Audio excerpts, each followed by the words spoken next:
Welcome back to Nightmare Theatre. I was scrolling through social media and saw they are planning a Netflix show about the mysterious Backrooms, so I decided it would be a great night to do a double feature on the Backrooms.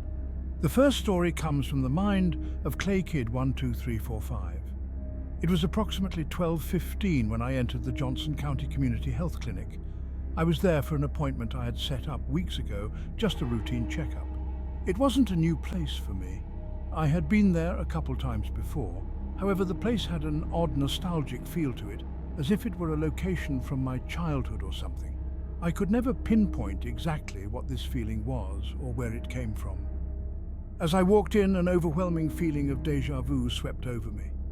The hum of the flickering fluorescent lights, the white tile flooring, the muted beige paint that colored the walls. I noticed that there was a TV mounted in the corner, a smaller flat screen that was playing a short PowerPoint slideshow on loop of ads and events that were being held by the clinic. I passed the empty waiting area, a small section of the main room with magazines, children's playthings, and blue cushioned chairs, and approached the woman at the front desk. She was sitting in a bluish-grey office chair, looking at a spreadsheet on the same Windows XP desktop they've had since 2008. There was a sign-in sheet on the counter in front of me. "I have an appointment with Dr. Pebbins," I asked. "What time?" 12:30, I replied. She began typing something on her keyboard. "Ah, yes," she responded. "Gary Johnston? Yes, I'll tell the doctor, please fill this out." She handed me a clipboard which held a simple fill-out form. I walked back to the waiting area, took a seat and began to complete it. I was about halfway done with writing down my information when I slumped back in my chair. I hadn't gotten much sleep the night prior, and I was exhausted. As I slumped back, I noticed something very peculiar. My head never hit the wall. In fact, it felt like it went in. I got up quite frightened and looked at the wall. Nothing, not a single hole or dent had been made in the wall by my head. So I reached to touch the wall, and my fingers went through it. I recoiled in shock. What the hell was that? I thought as I reached to touch the wall again, only to find that my fingers clipped through once more. Then suddenly I lost my balance, tripped, and fell directly through it. I landed face first on some dirty tan carpeting. Upon getting back up, I realized that I was in a completely different room. Well, not really a room per se. More so a set of rooms, all of which were connected by openings. The walls were covered in gross tan patterned wallpaper. There was also an overwhelming stench of moist carpet. I turned back around and tried to put my hand back through the wall, and it wouldn't go through. "Okay, what the hell?" I muttered. I looked back into the room. There were no windows, no doors, and nothing on the walls other than that disgusting wallpaper, of course. It was completely empty, aside from a singular plastic blue school chair. At this point, the only thing going through my mind was fear, and the repeating thought of "I need to leave" on loop in my head. I started running through the rooms, desperately trying to find an exit, but to no avail. There was no exit. Was this my permanent location until I died? No, there had to be a way out. I wasn't just going to be left here, right? Eventually someone would notice that I was gone, but nobody did. Then in the distance I heard footsteps, but not those of a human's. At least not a normal human. Alongside the footsteps was a gurgling snarl, like that of an angry animal. I began to run. I ran as fast as I could from whatever the hell was approaching me. I didn't want anything to do with it. I ran for what seemed like forever, but I was always back in the same room I started in. At least it looked like the same room, not that I could tell them apart. So I sat down, defeated. A feeling of dread filled my body as I started to cry. I was going to die here. I'm still there. I haven't left. I've accepted my fate. In fact, I can actually hear footsteps. I wonder who that is. Our second story tonight comes from Mr. Clay 45. Enjoy. I moved into my current house with my parents 3 years ago in 2006. Seems so long ago now that the number is in front of me. But you're not here to listen to me, reminisce about times that have since passed. So, I'll try my best to get right to the point without adding too much unnecessary fluff. My name is Alex. I'm 15 years old, and I've been trying to convince my parents that something is seriously wrong with our house. You see, the first few years here were fine. Nothing out of the ordinary. I had actually loved the place. My bedroom here was much bigger than the one at the old house, providing a lot more space for my gaming setup. But recently, within the last couple of months, I found something in our basement that I'm not entirely sure is actually as real as I think it is. Maybe I really am going crazy. Probably why my parents won't even bother to find out about what I'm talking about. Good one? They tell me. You're being paranoid. I figured that if they weren't going to take my word for it, then I was going to need to present them with some hard evidence of it, for both them and anyone else who can do something about this, if they can do something about this. Luckily enough, my parents had purchased me a camcorder for my 14th birthday. I'd expressed some interest in film and video production. Up to this point, I had used it to create some amateur movies with friends from school, which were mainly just short clips of us walking through the woods, attempting to look frightening. Nonetheless, it being summer vacation helped me to be able to do this undisturbed. They more than likely assumed I'd be doing nothing but sitting in my room playing video games anyway. Not that I blamed them, in all honesty. Once I knew my parents had both left for work in the morning, I sprung up out of bed and grabbed my camcorder, not even realizing that I hadn't taken the time to get dressed first, so I merely slipped on a t-shirt along with my pajama pants and socks before beginning to head downstairs. I made sure to give every room above the basement a quick look through in order to make sure that I was the only one in the house at the time, after which I stood at the basement door, putting my hand on the knob and taking a deep breath. It wasn't that I was having second thoughts necessarily, but I considered things that could potentially go wrong before ultimately deciding the risk was worth it to prove my claims. So I opened the door and took my first steps down the creaky stairs, reaching over to my right and hitting the switch to turn the basement light on. Our basement itself wasn't something to write home about. It was what you'd usually expect. A cold, brown-painted concrete floor and wall rectangular expanse with wood supports and insulin lining the ceiling. Old, dusty washing machines, piles of both dirty and freshly cleaned clothes in an assortment of different baskets, cobwebs lining every corner of the room with centipedes worming their way underneath the cracks in the walls. I made it to the bottom of the stairs before taking a left and heading into the more recreational side of the basement. Although the only thing that truly made it recreational was a simple lawn chair and an old coffee table. One that I'm sure hadn't been used in the past several months. Nonetheless, I soon made it to the thing I was talking about, the wall that was opposite the lawn chair and coffee table. Call me crazy, because in a minute I'm sure you're going to be asking, what could be so wrong with a simple wall? Well, this wall, it was slightly darker than the rest, even those immediately to both its right and left. It had this shadow that was eternally cast onto it, even when there wasn't a light source or object to create one. And sometimes it flickered, as if it were a light bulb. I've seen it happen before, and I saw it taking place yet again right before my eyes. The first few times it happened, I could have sworn it was just my imagination, but now it was clear that my imagination had nothing to do with it. I thought that was the most strange part of this whole ordeal.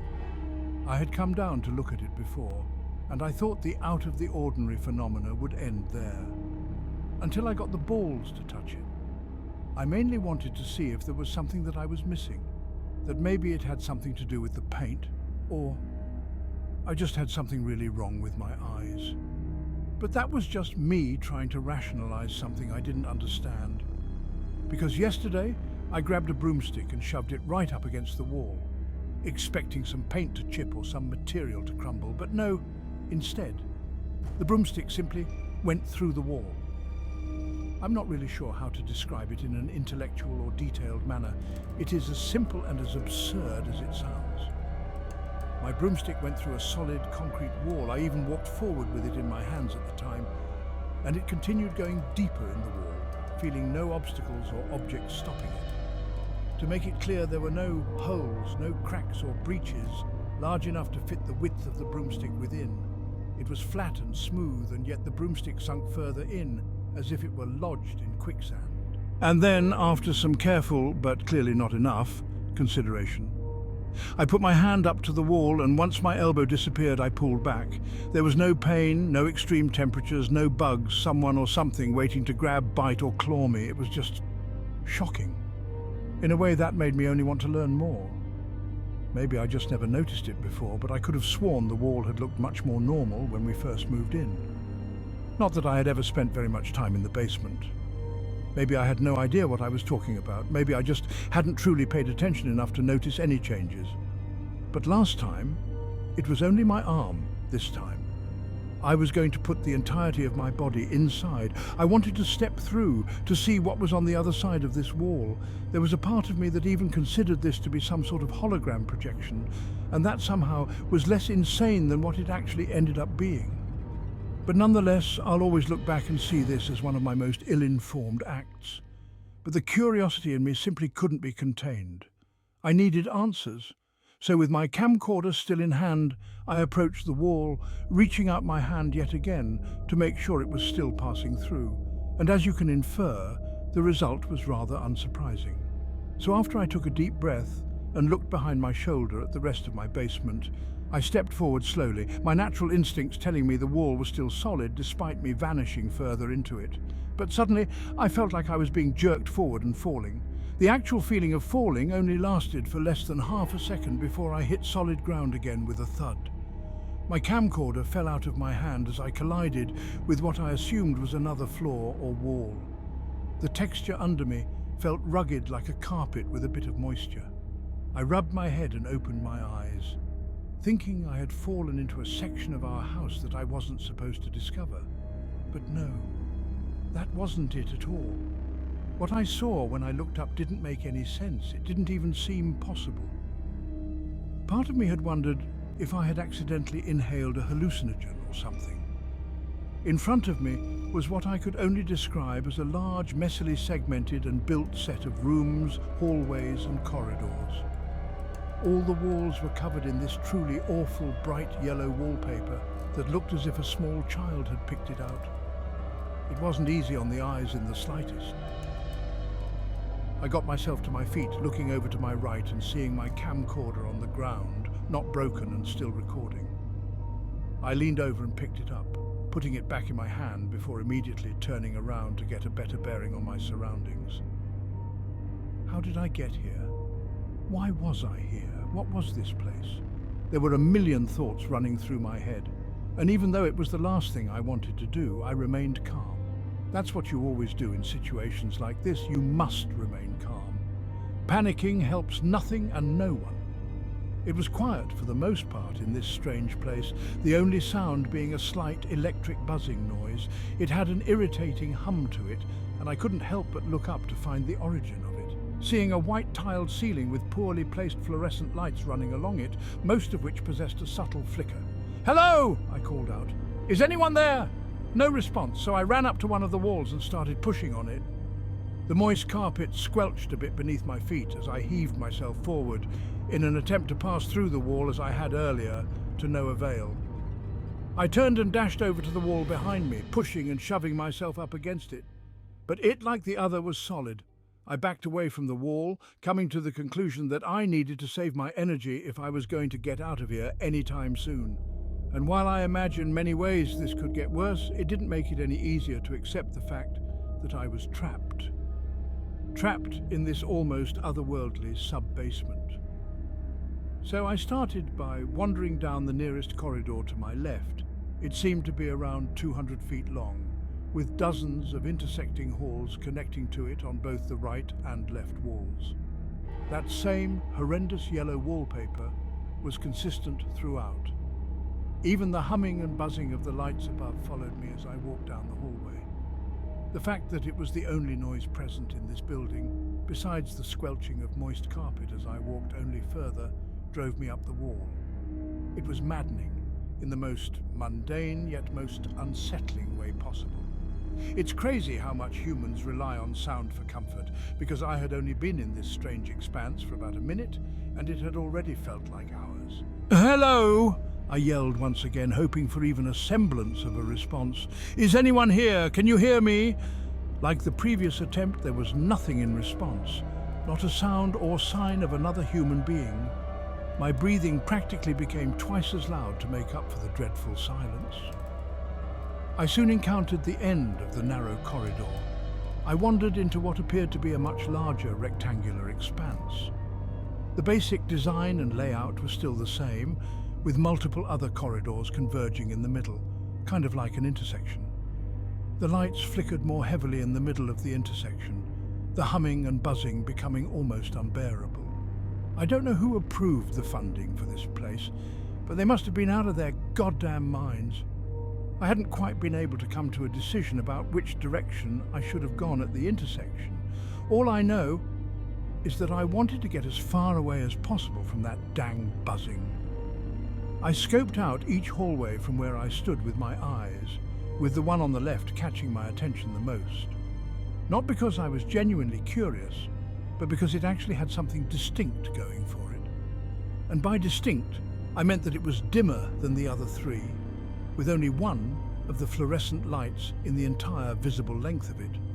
But despite the poor lighting, I noticed something about halfway down its length. On the ground was what looked to be a piece of paper laid out on the ground, just a single sheet that contained text on it written in red ink. Being the only distinguishable proof of life or the presence of other human beings in this place, I began to creep down the corridor and approach it, looking back over my shoulder with the undeniable feeling of being watched as I did so. I reached down, picking up the note as I made it over, only to make the unnerving discovery that the red ink wasn't ink at all. It was blood. I don't know how long I've been here or how much longer I've got left. I'm scared. It feels like it's been days, and I haven't been able to find a way out. All I did was come home from work, throw myself into bed, and then I was here. Found this paper laying around in here, along with someone's car keys that were laying around, had blood on them. I haven't seen another person since I got here, but I'm not alone here. There's something else lurking in these halls, and it isn't any man or woman. I got to keep quiet, stay low, or whatever got the guy who these keys belong to will come for me as well. To whoever finds this, if anyone finds this, keep quiet, stay low, and God help you if that thing hears you. I felt my heart sink into my stomach as I turned to look behind me, only to find nothing but the slight flickering of the lights yet again, but I was more than on edge.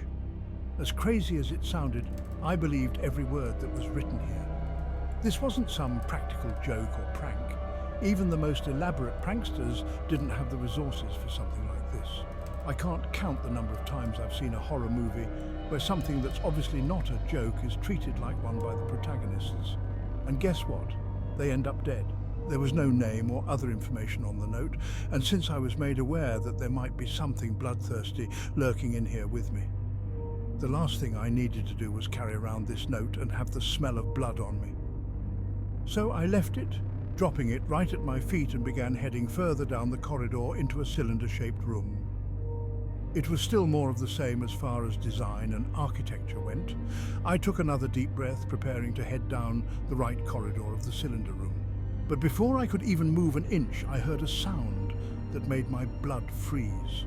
The rest of me stayed right where I was by extension. The sound in question was a loud, ear-shattering screech that didn't sound all that far from behind me. I stood there completely terrified, while my previous confidence quickly drained. I could only hope I wasn't seen by whatever it was, and I wasn't, not yet anyway.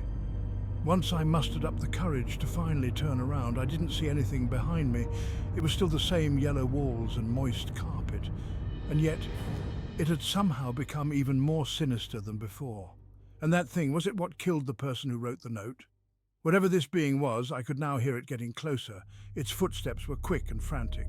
So I picked up the pace a bit. My slow march turned into a brisk stroll. I couldn't help but feel like my heart was going to explode out of my chest from the dread the situation filled me with. I made a left turn, and then another before booking it down into a wide corridor before making a right. This place really was a nonsensical maze. The architecture made absolutely no sense, but I refused to let this yellow wasteland become my grave. The creature shrieked again, but this time the tone was slightly changed, now sounding a bit more celebratory and more triumphant, as if it had accomplished something that it extracted joy from. It was only once I heard what came next did I understand why. "No, no, no, no!" came the desperate, horrified screams of what sounded like an adult man who knew he was about to meet a truly awful fate. I couldn't pinpoint exactly which hallway or room the chaos was coming from. All I know is that it wasn't more than 30 to 40 feet away. Regardless, I wasn't intending to play hero against some creature I hadn't even seen the appearance of. "Stop! Stop! No!" The man began to cry out, only to be cut off by his own shriek, accompanied by the sound of bones snapping and flesh tearing.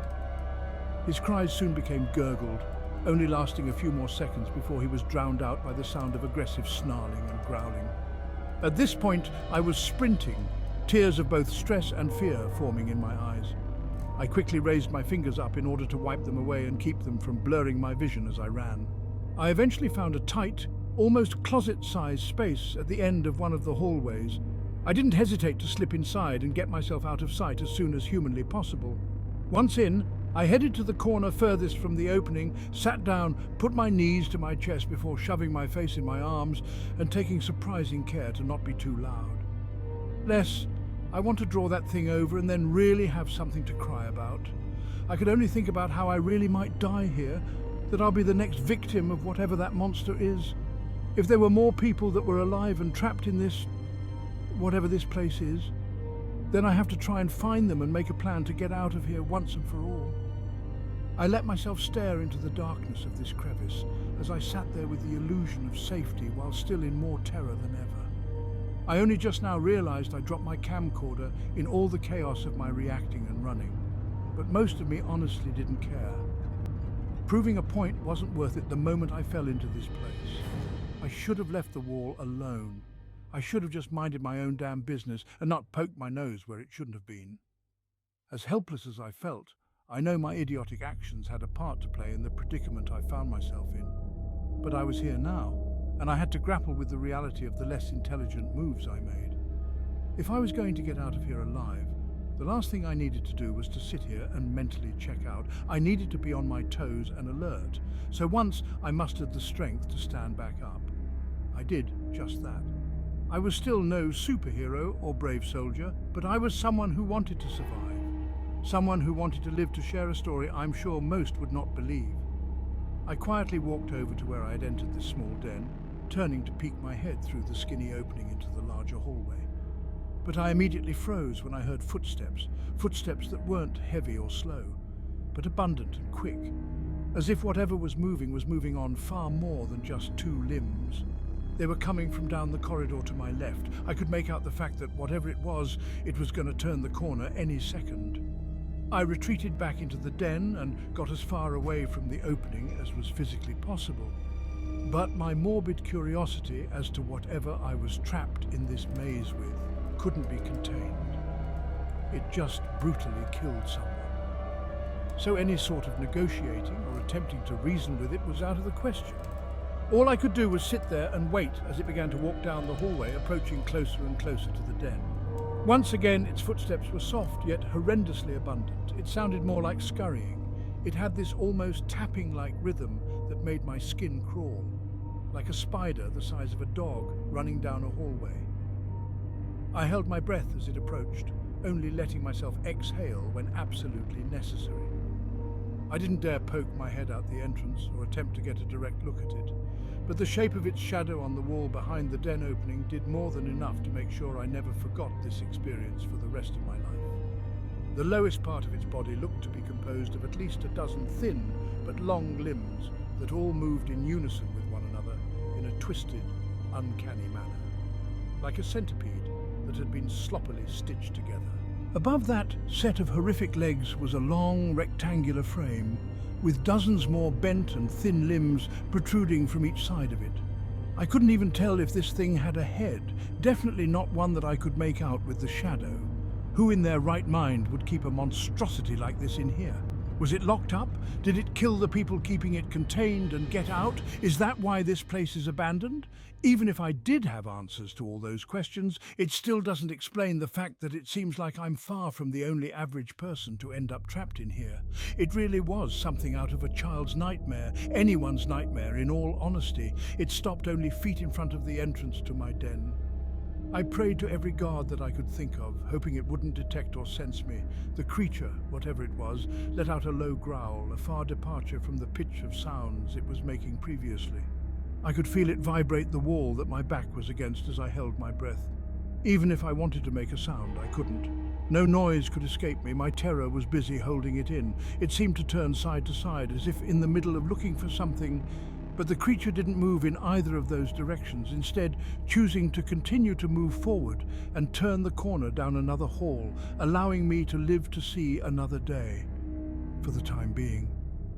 I made an escape while I had the chance, busting out of the entrance to the den and immediately making a mad dash for the left in the lightest footsteps possible.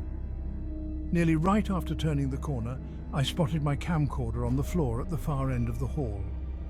It had been smashed with dozens of broken off pieces all over the area surrounding it. All the footage and proof I had were gone. I wasn't aware at the time if there was some way to extract or salvage anything off of it. I could only wonder how pissed my friends would be when I tell them all those short films we created using that thing are toast. But there wasn't much time to mourn the loss of my hard work, so I kept moving. When I made it back to the cylinder room this time, I chose a different path to go down. Last thing I needed was to go anywhere besides the total opposite direction of where that thing was headed. I was now more alert than ever as I trekked through this nonsensical expanse, aware that there was far worse waiting for me in these walls than simple starvation or severe loneliness as a result of isolation. In all honesty, I've always loved my privacy and being away from others, but not like this. There was more of the same everywhere I went. Yellow walls, white ceiling and smelly, moist carpet. The hum-buzz of the lights became a background song at a certain point. I had just accepted the reality that it wasn't going to stop anytime soon. Regardless, I took 3 left turns, then 3 right ones, before heading straight for what felt like nearly a quarter of a mile and taking another left. I thought that I was surely leaving the creature in the dust, that it would never find me in this endless maze. But as I was dashing down one of the corridors, I noticed something at the end that caught my eye. Something that I thought might be my ticket out of here, my saving grace. So I slowed down, let myself take in a few deep breaths, and tried to get my heartbeat back to a more reasonable speed. I then looked back over at what had my attention, making out what looked to be 2 thin, long objects protruding out from the ceiling. The distance made it difficult for me to make out details in the shapes, but the colors consisted of a dark blue for the majority of these objects' lengths, with them ending in a light brown towards the bottom. "Please," I whispered out loud, "please let this be it." My predictions were genuinely optimistic. I thought that I'd be able to climb my way out of these walls and be free. But as I got closer, so did the reality of what these so-called objects actually were. It had got to a point where I was only around 7 or 8 footsteps away from these things, and as I looked up, my bottom jaw hung ajar. They were legs, human legs, legs which protruded from a section of the ceiling where the tile had been removed, although from the looks of it, it was more like violently torn and or busted off. I had morbidly assumed the rest of the corpse was laying along the other tiles within the ceiling. How did I know it was a corpse? Well, it definitely wasn't just the pair of jeans and old boots the legs were covered in, but a foul stench as well. A stench that was irrefutably rot and decay, one that I had only ever experienced when walking near dead animals in the woods near my house. Except here, it had been cranked up to 11. I threw my left hand over my nose, fighting the urge to lose my lunch as I looked up in horror. There I was, standing just several feet underneath a pile of rotting meat that was once a fellow human being, a fate that could have just as easily become mine if I didn't get lucky. But what could have possibly done this? Did the creature chasing me possess the ability to scale surfaces? Its anatomy seems to suggest that might be the case. And if it didn't, then that means there was something else I had to watch out for in this maze, the thought of which did nothing to help me feel any better. Eventually, the vomit that had risen its way into my throat had overpowered my efforts to keep it inside. I took my hand away, opened my mouth, and all over the wall it went, while the smell of rot continued pounding its way into my nostrils. I had to turn back to get away from it as soon as possible. But just as I regathered myself enough to start running and finding a new way to go, the sound of many rapid footsteps in succession made me quickly rethink my actions. I slammed the brakes on harder than I ever had before as I heard them coming from around the corner closest to my left. That thing, it was coming back for me. And I'm sure the smell of the body directly above me didn't help much either. I stood there, frozen like the terrified moron I was. Truthfully, there was a part of me that wanted to give up and accept my fate, to let this hell on earth, or wherever this was, kill me and get it over and done with.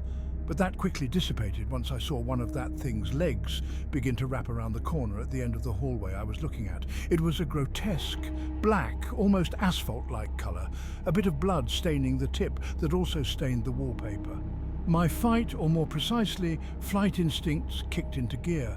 I didn't bother sticking around to get a better look at what I knew was a truly horrifying appearance. I turned and ran once more, reaching the opposite end of the hallway in mere seconds before immediately making a sharp left turn into another.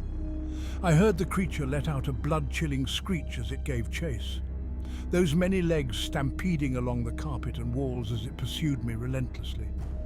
Any effort to be subtle or quiet was now in vain. I made a few more random turns both left and right, hoping to confuse the beast, but my efforts seemed to be pointless, as I was still within its line of sight despite what I'd done to get out of it. I huffed and wheezed as I looked for anything that could take me to a higher or lower elevation. Stairs, an elevator, a ladder, because I was more than sure I would fall victim to fatigue long before my pursuer did.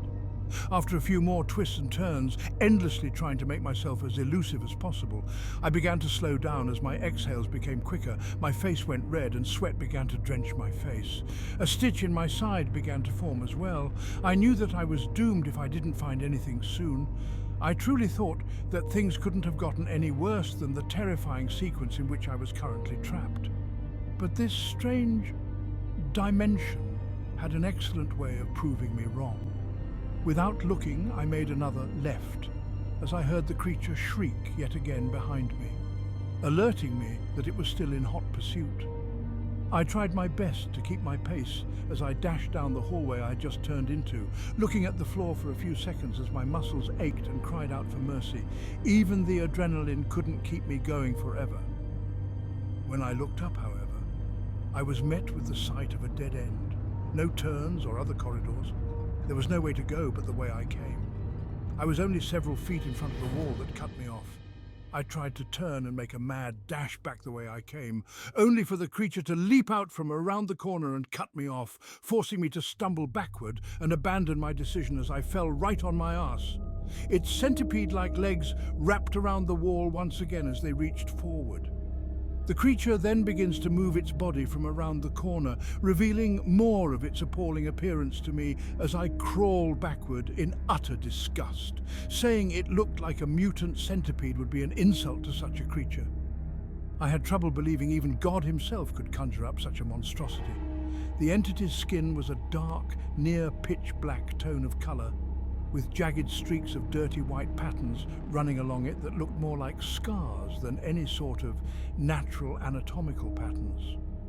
When the beast stood to attention, it had to be well over 7 feet, absolutely dwarfing me as if I were a toddler in the presence of a grown man. The entire perimeter of its actual body had those thin limbs protruding from it, all of them moving in unison with each other.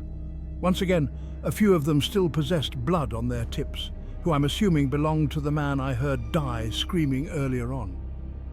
The body of the creature was a sharp rectangular shape. It mostly lacked features, save for the giant gaping hole towards the top which I had concluded to be its mouth. One without any teeth, just a pitch-black void-esque hole. This thing knew it had me cornered, each end of its mouth contorted in a fashion as if it were trying to smile at me, but it just about lacked the necessary muscle structure to do so. Regardless, it wanted me to know that I was trapped, at its mercy, for it to kill me in a gruesome, agonizing manner. I was going to become its plaything, and its food. I still had some self-preservation left over, despite the rational part of my brain telling me there was nothing I could do. But I managed to get to my feet nonetheless, beginning to back up as the creature slowly lurched forward, dozens of its limbs all moving in tandem with each other. "Please, I announced softly, holding my hands out in front of my face as I continued backing up while my legs trembled. And just as I was expecting myself to hit the wall that was behind me, I felt my body suddenly jerk backward, as if I had just been yanked by something powerful. I yelped as my back impacted what felt like a hard carpet surface. And suddenly things weren't nearly as bright. I pulled my hands away from my face, revealing an entirely new environment around me. A library, just a plain old library. The walls were just a plain light brown colour, the ceiling was tiled and there were fluorescent lights, but they weren't buzzing or flickering. The carpet itself didn't feel moist either, just like regular everyday carpet that was actually maintained. I coughed for a few seconds, trying to comprehend what had just occurred in a fury of confusion, but it clicked soon enough. I had passed through the wall, the same way I had passed through the one that had me end up in that yellow-coloured death trap in the first place. But doesn't that mean the creature could follow me? That single question made me quickly tense my muscles as I prepared to throw myself up to my feet, only to be stopped halfway by the comforting sound of an older woman's voice.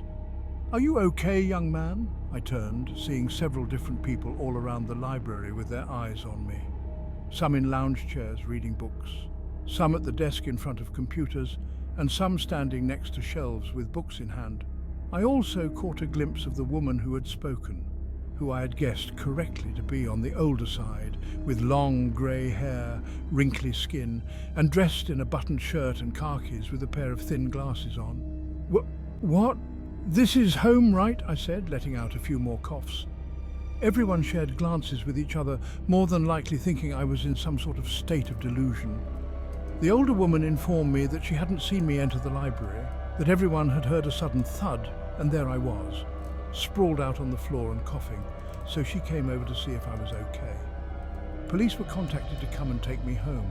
I obliged, wanting to make everything as easy as possible after what I'd just gone through.